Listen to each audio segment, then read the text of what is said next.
Hi, welcome to PrabhasTopicz. இன்றைக்கி நம்ம ஒரு ஸ்வீட் ரெசிபி தான் பார்க்க போகிறோம். பலாப்பழ பாயாசம். அதுக்கு இனிப்பான அந்த பலாச்சுளைகள் எடுத்துக்கலாம். இதை நல்லா மிக்சியில் போட்டு ஒரு கொஞ்சம் முக்கால் பதத்துக்கு அடிச்சுக்கலாம். கொஞ்சம் பால் சேர்த்து அடிக்கணும், தண்ணி சேர்க்காம லைட்டாக சேர்த்துக்கலாம். இங்கிட்டு ஒரு கடாயில் கொஞ்சம் சேமியா அதை நல்லா வறுத்து எடுத்து வச்சுக்கலாம். அதுக்கப்புறம் ஜவ்வரிசி அதையும் நல்லா வறுத்து எடுத்து வச்சுக்கலாம்.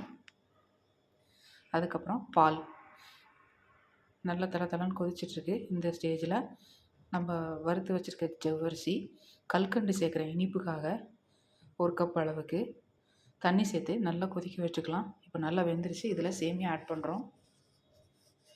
அதுவும் நல்லா வெந்துட்டுருக்கு பாருங்கள். வீடியோக்காக நான் கொஞ்சம் ஸ்பீட் பண்ணி காமிக்கிறேன். இப்போது பேஸ்ட்டு நம்ம பலாப்பழம் அரைச்சி வச்சுருக்கோம் இல்லையா, அந்த பேஸ்ட் ஆட் பண்ணுறோம்.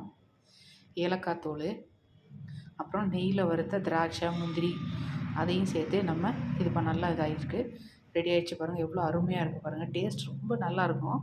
அதில் கல்கண்டு சேர்த்தா இன்னும் ரொம்ப டிஃப்ரெண்ட்டாகவே இருந்தது. ரொம்ப அருமையாகவும் வந்துருந்துச்சு. ஸோ அதனால தான் இந்த ரெசிபி கூட ஷேர் பண்ணுறேன். நீங்களும் ட்ரை பண்ணி பாருங்கள் ஃப்ரெண்ட்ஸ். இது மாதிரி நிறைய வீடியோஸ் நம்ம சேனலில் இருக்குது, பாருங்கள். பாய்.